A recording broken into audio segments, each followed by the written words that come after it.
Bonsoir à tous et bienvenue au 19h de la télévision de Burkina. Voici les titres. Plus de justice sociale au Burkina Faso.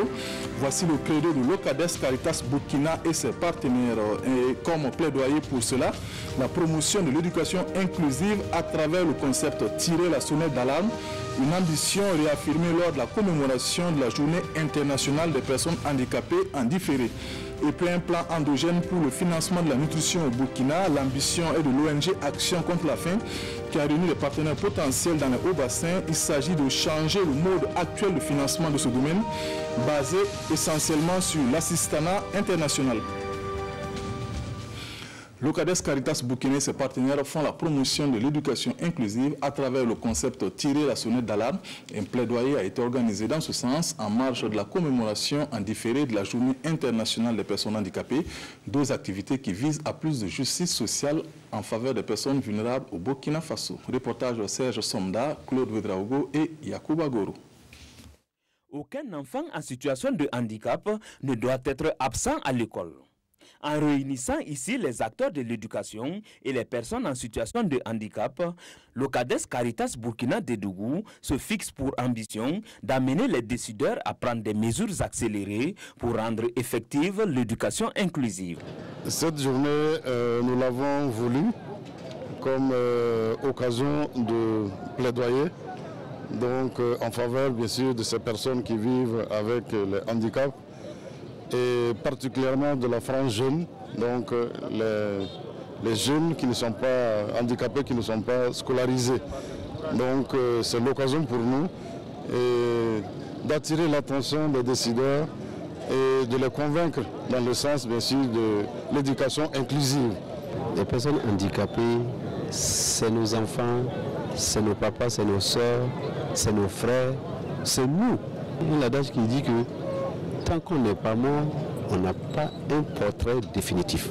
Cette journée dédiée à ces personnes en situation de handicap se voit célébrée en différé à Dédougou.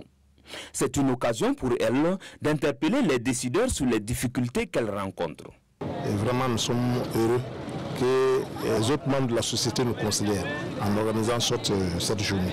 La carte d'invalidité que nous donne suffisamment d'avantages. Mais il se trouve que jusqu'à présent, bon nombre de nos membres ont suffisamment de difficultés pour entrer en possession de cette carte. Une course cycliste et une visite de stand ont mis fin à cette fête. Bien qu'il soit un domaine de souveraineté, le financement de la nutrition au Burkina relève de soutien extérieur. Et pour changer la donne, l'ONG Action contre la faim mise sur un plan endogène. Une rencontre a eu lieu sur la question avec les structures locales susceptibles de financer la lutte contre la malnutrition dans la région des Hauts-Bassins. Reportage Moussa Tamboura et Karim Sissé. Une étude menée au Burkina Faso par l'ONG Action contre la faim révèle que moins d'1% du budget national est dédié à la question de la nutrition. La plupart des financements viennent de l'extérieur. Une situation jugée inacceptable par cette ONG qui compte changer la donne. Pour ce faire, elle mène des travaux afin de dégager des pistes de financement endogène de la nutrition dans les hauts bassins. Il y a au moins une trentaine d'industries et d'entreprises qui sont dans la région et pour lesquelles on a eu à faire des entretiens pour voir un peu comment eux, ils accompagnent déjà les secteurs sociaux de base, on va dire. Donc, pas seulement la question de malnutrition, mais tout ce qui peut concerner l'éducation, l'eau, l'hygiène et l'assainissement, la santé et autres. C'est des pistes pour le moment. Et à partir de là, maintenant, on va les convaincre que la question de la malnutrition est aussi une question importante. Après l'élaboration des pistes de financement, les premiers responsables de l'ONG Action contre la faim comptent passer très vite à la phase des plaidoyers pour avoir l'adhésion des différentes structures ciblées. La région des Hauts-Bassins a dans son programme de développement régional de prendre en compte les problèmes donc, de santé et de nutrition au niveau surtout des plus jeunes et des femmes en grossesse ou des femmes défavorisées ou des handicapés. Donc nous avons nous prévu au niveau régional de pouvoir prendre ça en charge dans l'amélioration des conditions de production au niveau agricole. À noter que l'ONG Action contre la faim est chargée de la mise en œuvre du programme intégré de diversification de la production et d'amélioration nutritionnelle dans les hauts bassins. Un programme financé par la coopération allemande. Dans la commune de Boulsta, 2 localités viennent de bénéficier d'ouvrages hydrauliques. Ces forages vont contribuer à réduire la pénibilité de l'accès à l'eau par les populations, un acte sans doute salvateur pour elles. Yacouba Gamene et Pascal Kani. Fini les corvées d'eau pour les habitants de Kantenga et de Sini dans la commune de Boulsta. Désormais, ils pourront s'approvisionner dans un de ces forages inaugurés ce samedi. Un soulagement pour ces habitants qui devaient parcourir de longues distances pour accéder à l'eau potable. On souffrait énormément pour s'approvisionner en eau potable. Il fallait faire environ 5 km. En plus de cela, si les autochtones ne puissent pas, les étrangers n'ont pas droit. Ça faisait pitié pour nos mamans. S'il n'y a pas à boire, on ne peut pas parler d'élevage ni de jardinage. C'était dur pour nous les habitants de Kantem Saba. Ces forages, qui font la fierté des habitants de ces villages, sont le fruit d'une amitié, celle du maire de la commune de Boulsa et de Amadé Ouedraogo. Alors c'est l'occasion pour le maire de saluer les gestes de son ami à l'endroit de ses concitoyens. J'ai eu l'occasion justement en tant que maire d'échanger avec lui sur les difficultés en eau potable qui se vivent dans ma commune. Et il a laissé parler son cœur. Il a donc instantanément et spontanément décidé de nous offrir 2 forages.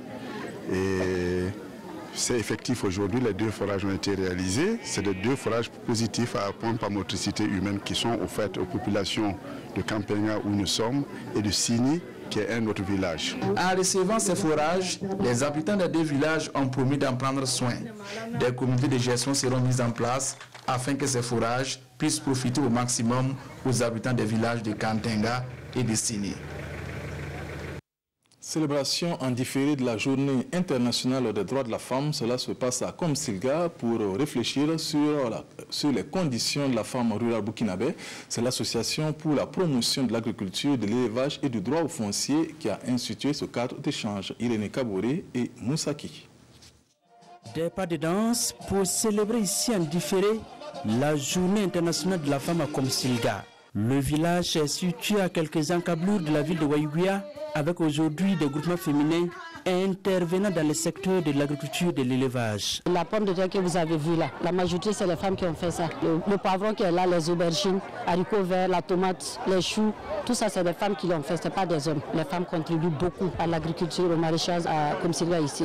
L'association pour la promotion de l'agriculture, de l'élevage, de l'environnement et du droit foncier est l'initiatrice de cette cérémonie. Les femmes de Komsilga peuvent dorénavant compter sur l'accompagnement de cette structure associative. Nous intervenons auprès de la Caisse populaire pour qu'elles aient des crédits pour développer des activités génératrices de revenus.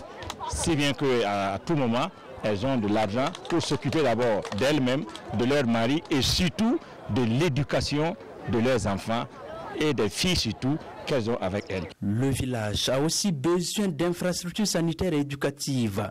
Des doléances que le préfet du département de Waïguia s'est engagé à porter devant les plus hautes autorités.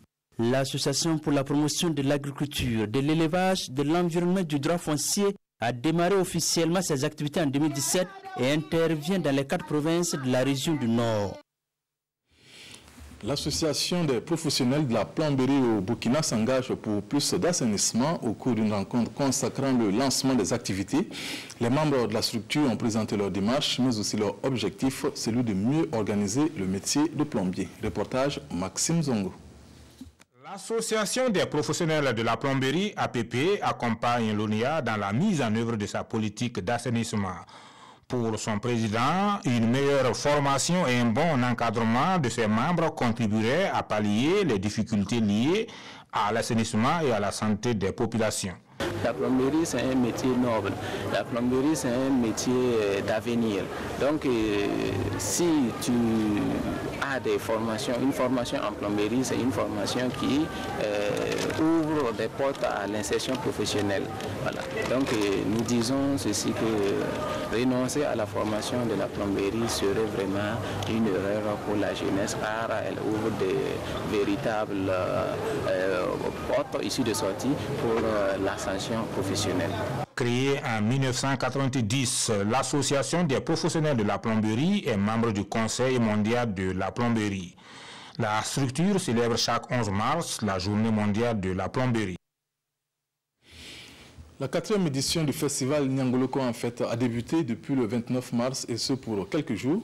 L'édition 2019 est placée sous le thème Femmes, Culture et Développement et c'est selon les promoteurs un appel lancé aux femmes pour leur implication dans la promotion de la culture et le développement au Burkina Faso. Lamine Karantao et Karim Sissé.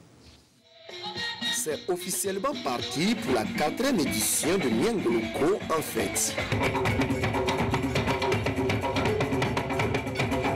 Nyangoloko en fait est un rendez-vous annuel de brassage et de partage culturel. Pour la présente édition, ce sont une centaine de troupes artistiques venues d'ici et d'ailleurs qui vont tenir les festivaliers en haleine pendant une semaine.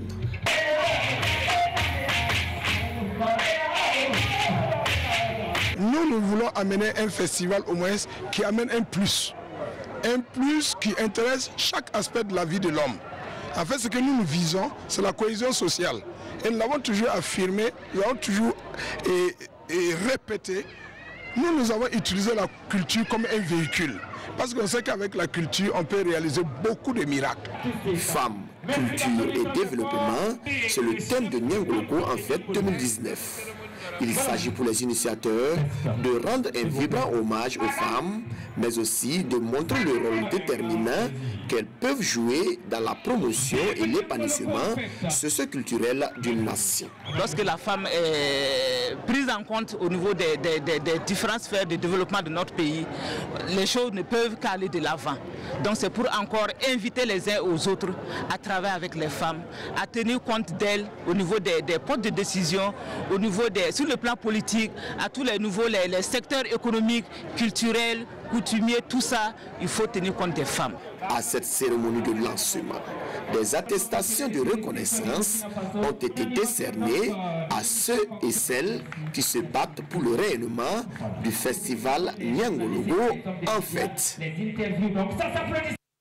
Célébration de Mouloud en différé à Waïkuya au nord, Islam et paix était le thème de cette deuxième célébration de Mouloud par la Fondation Ali Gourga, une célébration qui a drainé de nombreux fidèles musulmans, Issoufou Kaboré et Karim Bikenga.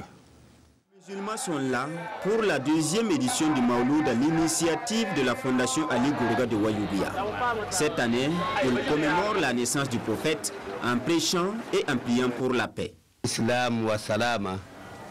L'islam n'a jamais prôné la violence. Alors il faut qu'on interpelle la conscience de tout un chacun. Il faut qu'on se fasse la paix parce que vous êtes sans ignorer qu'aujourd'hui, un peu partout au Burkina et dans la sous-région, la violence prend de l'ampleur.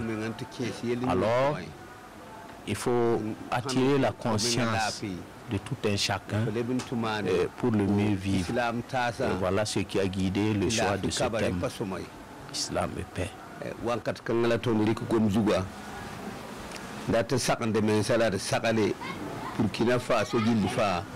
Ces fidèles de l'islam ont également bénéficié de l'accompagnement d'autres confessions religieuses. Pour leurs représentants, Islam et paix comme thème tombe à pic dans un contexte marqué par des amalgames religieux.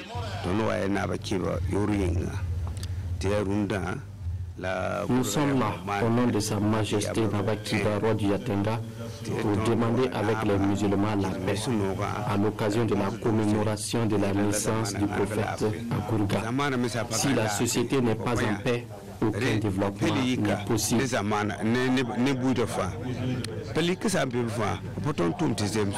La Fondation Ali Gourga a été créée en 2014. Elle s'est donnée pour cheval de bataille l'épanouissement intégral des populations sans distinction de religion. C'est tout pour cette édition. Merci de votre aimable attention. Le 20h, c'est avec Nathalie Kaoré. Bonne suite au programme sur la RTV. Bonsoir.